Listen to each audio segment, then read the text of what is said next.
Ronald Nixon ये एक वृंदावन में जाना पहचाना नाम था किसी समय में, और उनकी गुरु थी माँ यशोदा। रोनाल्ड निक्सन इंग्लैंड में एक धर्मपरायण परिवार में उनका जन्म हुआ और कैम्ब्रिज विश्वविद्यालय में उन्होंने अंग्रेजी साहित्य में स्नातक की डिग्री कर ऑनर्स से पास किया। विद्यार्थी जीवन में ही उनका आत्मिक संस्कार धीरे धीरे प्रकट होने लगा। ग्रेजुएशन के पास उन्होंने बौद्ध धर्म और ईसाई धर्म, थियोसोफा की कुछ ग्रंथों का गहराई से अध्ययन किया। उसी समय बज उठी प्रथम विश्व युद्ध की भीषण भेरी। उन्होंने निश्चय किया कि देश की सुरक्षा सेना में योगदान देने का है। रॉयल एयरफोर्स में भर्ती हो संभाला बम वर्षक विमान के चालक का गुरुत्वदायित्व। हठात वायुसेना को आदेश मिला कि जर्मन अधिकृत बेल्जियम में नए आक्रमण के लिए जमा हो रही सेना के बम्बारमेंट करने का। निक्सन सहित अन्य 4 बालक अपने अपने जहाज़ों में विध्वंसक बमों का भार लेकर द्रुत गति से उड़ गए दुश्मन के उस ठिकाने की ओर। पर दुश्मन सतर्क था। बेल्जियम की सीमा तक पहुंचते ही पूर्व उसने लड़ाकू विमान उस पूरी टुकड़ी को घेर कर उसका सफाया करने में जुट गए। निक्सन के सभी साथी काम आए। निक्सन के भाग्य भी इसी प्रकार अंत होना था। उस समय उन्होंने देखा एक दिव्य दृश्य। दूर अति दूर आकाश में पहाड़ के उतंग शिखर पर गुफा से निकला एक उज्जवल प्रकाश जो तीव्र गति से उनकी ओर बढ़ रहा था। अर्धवाहावस्था में उन्होंने अनुभव किया कि वे एक अज्ञात शक्ति के उस मन और देह पर पूरा अधिकार कर लिया और उनके भीतर बैठा एक दूसरा चालक हवाई जहाज को तेजी से ऊपर ऊपर उड़ाता हुआ ले जा रहा है। ऊपर से जाकर उसने जैसे ही जहाज को विपरीत दिशा में मोड़ा, उनकी चेतना लुप्त हो गई। होश आने पर उन्होंने देखा कि विमान के कॉकपिट में नहीं है और लंदन के निकट एक सामरिक अस्पताल में भर्ती हैं। लंदन के हवाई अड्डे पर जब उनका विमान उतरा तो वे कॉकपिट में बेहोश पड़े थे। उन्हें उसी अवस्था में वहाँ से अस्पताल ले जाया गया। अस्पताल में जब उनकी चिकित्सा चल रही थी तो उन्हें कई बार उसी प्रकार का भावावेश हुआ जैसे विमान में उस दिव्य प्रकाश के उनके भीतर प्रवेश करते समय हुआ था। उन्हें लगा कि कोई उनसे कह रहा है, तुम्हारे जीवन की रक्षा की है एक अलौकिक शक्ति ने, उसका संधान तुम कर सकते हो भारत जाकर। उस अलौकिक शक्ति ने केवल उनके जीवन की रक्षा ही नहीं की, उसमें एक नई चेतना भी जागृत की। उन्होंने भारत जाकर आध्यात्मिक शक्ति के अनुसंधान करने का संकल्प किया। अस्पताल के निकलते उन्होंने रॉयल एयरफोर्स से इस्तीफा दे दिया। कुछ दिन कैम्ब्रिज विश्वविद्यालय में विभिन्न धर्म ग्रंथों के अध्ययन में व्यतीत किया। इसी बीच उनकी भेंट हुई लखनऊ के विश्वविद्यालय के वाइस चांसलर डॉक्टर ज्ञानेंद्र चक्रवर्ती जी से। वे उस समय लंदन में लखनऊ विश्वविद्यालय के लिए अंग्रेजी विभाग के किसी योग्य अध्यापक की खोज में थे। उन्होंने देखा कि निक्सन अंग्रेजी साहित्य में व्युत्पन्न तो हैं ही, भारत के धर्म और संस्कृति के श्रद्धावान भी हैं। उन्होंने उसी समय उनकी उस पद पर नियुक्ति कर दी। लखनऊ पहुंचकर निक्सन चक्रवर्ती महाशय के घर रहकर ही विश्वविद्यालय में अध्यापन कार्य करने लगे। चक्रवर्ती महाशय की पत्नी श्रीमती मणिका देवी एक सुशिक्षित महिला थी। वे बड़े उदार और स्नेह स्वभाव की थी। उनका वात्सल्य निक्सन पर सहज ही बिखर पड़ा। निक्सन ने भी सहज भाव से उनके प्रति आत्मसमर्पण कर दिया।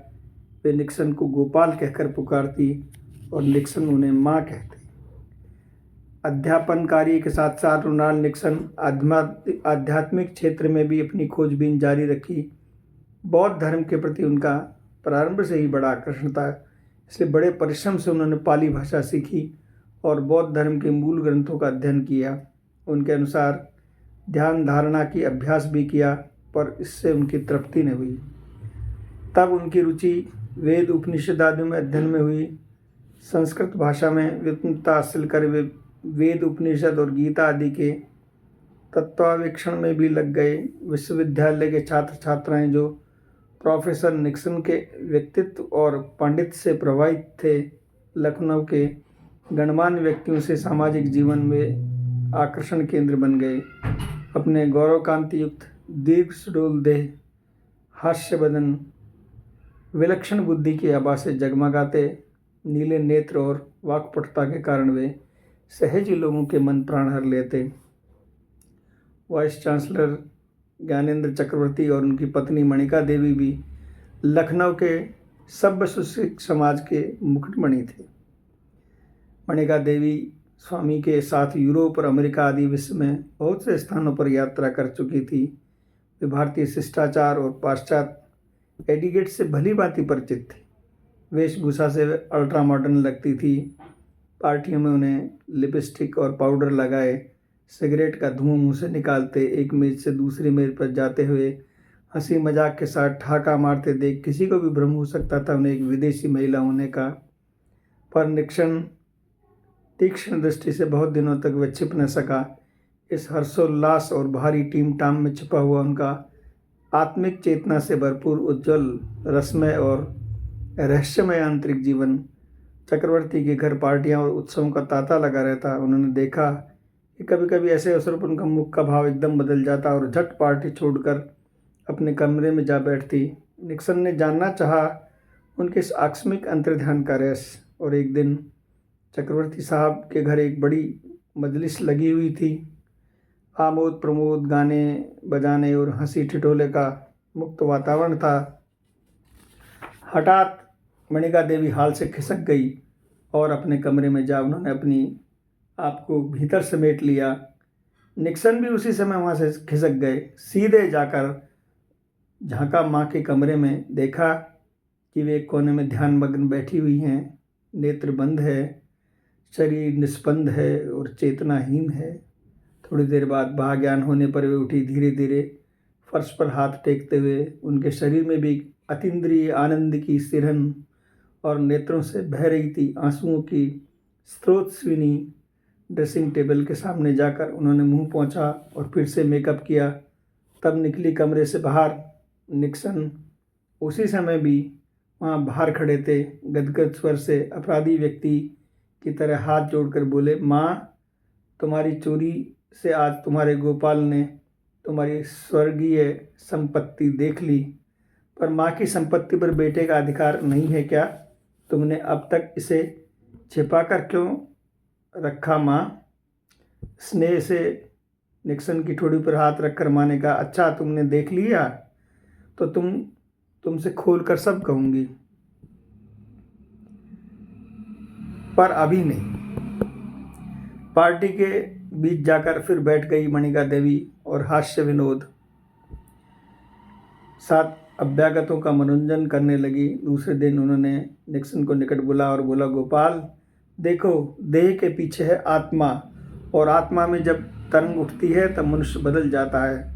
तब परम आत्मा श्री भगवान के चरणों में जा लिपटता है। और मेरे जीवन में यह बात घटना शुरू हो गई। तुम जानते हो, मेरे स्वामी एक बड़े शिक्षाविधि नहीं, एक बड़े बहुत दार्शनिक और थियोसोफा की आंदोलन के नेता भी हैं। मैं भी थियोसोफा की में बहुत रुचि रखती थी, पर थियोसोफा से हमारी आत्मा की प्यास न बुझी। तब हम दोनों का झुकाव वैष्णव धर्म की ओर हुआ और मैंने वृंदावन जाकर श्री राधा रमण जी के मंदिर के आचार्य श्री बालकृष्ण गोस्वामी जी से दीक्षा ली। बस तभी से मैं श्री कृष्ण के प्रेम साधना में तल्लीन रहने लगे। अपनी साधना में सदा गुप्त रखना चाहती हूँ, पर कृष्ण ऐसा दुष्ट है कि वह न समय देखता है न स्थान। जब उसकी इच्छा होती है तभी मुझे बरबस अपने पास खींच लेता है। उसी समय उनके चरणों से निकलता है एक प्रकाश जो मेरी बाह्य चेतना हर लेता है। मैं अपने से कुछ नहीं करती, वह स्वयं मुझे खींच कर डुबो देता है। उस अमृतमय सानिध्य में निक्सन का हृदय भर गया एक नए प्रकाश के आलोक से। बोले, माँ, मुझे भी श्री कृष्ण के इस परम गोपनीय पथ का पथिक बना लो ना। गोपाल, अब तुम निश्चय इस पथ के पथिक बन सकते हो। बौद्ध धर्म के प्रति तुम्हारा आवेश अब नहीं रहा। गीता और उपनिषदों का अध्ययन कर तुमने हिंदू धर्म के मूल तत्व को जान लिया है। अब तुम प्रेम, भक्ति, धर्मशास्त्र पाठ और श्री कृष्ण का ध्यान जप आदि कर सकते हो। निक्सन वात्सल्य माँ की उंगली पकड़कर चल पड़े प्रेम साधना के नए पथ पर। और कुछ दिन पश्चात चक्रवर्ती महाशय ने बनारस हिंदू विश्वविद्यालय के वाइस चांसलर का पद ग्रहण किया। निक्सन को भी मां के साथ वाराणसी जाना पड़ा। लखनऊ विश्वविद्यालय की ऊंची वेतन का पद त्याग कर उन्होंने बहुत कम वेतन पर वाराणसी में शिक्षक का पद ले लिया और अंग्रेजी विभाग के प्राध्यापक पद का स्वीकार कर लिया। चक्रवर्ती जी गंगा तट पर श्री रामकृष्ण डालमिया के राधाबाग नामक भव्य भवन में रहने लगे और मणिका देवी कई और विदेशी शिष्य निक्सन के साथ उसमें रहने लगे। नित्य नए उत्सव, पाठ, कीर्तन आदि से अनुष्ठानों से उसका राधाबाग नाम सार्थक हो गया। निक्सन और मणिका देवी प्रेम साधना निर्विघ्न चलती रही। मणिका देवी निक्सन को श्रीमद् भागवत पढ़ाना शुरू किया। एक दिन श्रीमद् भागवत के पश्चात निक्सन बोले, माँ, मैंने निश्चय किया है कि वैष्णव मत से संन्यास दीक्षा ग्रहण करने का। ये तो बड़ी अच्छी बात है गोपाल, माँ ने प्रसन्न होकर कहा, पर मैंने यह निश्चय किया है कि माँ, संन्यास मैं तुमसे ही लूँगा। मैं तो स्वयं गृही हूँ, संन्यास दीक्षा कैसे दे सकती हूँ? वह सब कुछ मैं नहीं जानता। संन्यास दीक्षा मुझे आपसे ही लेनी है। कुछ देर रुक कर माँ बोली, अच्छा तो ठीक है, संन्यास दीक्षा मैं दूंगी। मैं वृंदावन जाकर पहले स्वयं श्री बालकृष्ण गोस्वामी जी से संन्यास दीक्षा ले लेंगी। पीछे निक्सन को दी। उनका नाम हुआ यशोदा माँ निक्सन का कृष्ण प्रेम। अब आगे दूसरे पार्ट में बताएंगे। जय जय श्री राधे, निताई गौर, हरि बोल।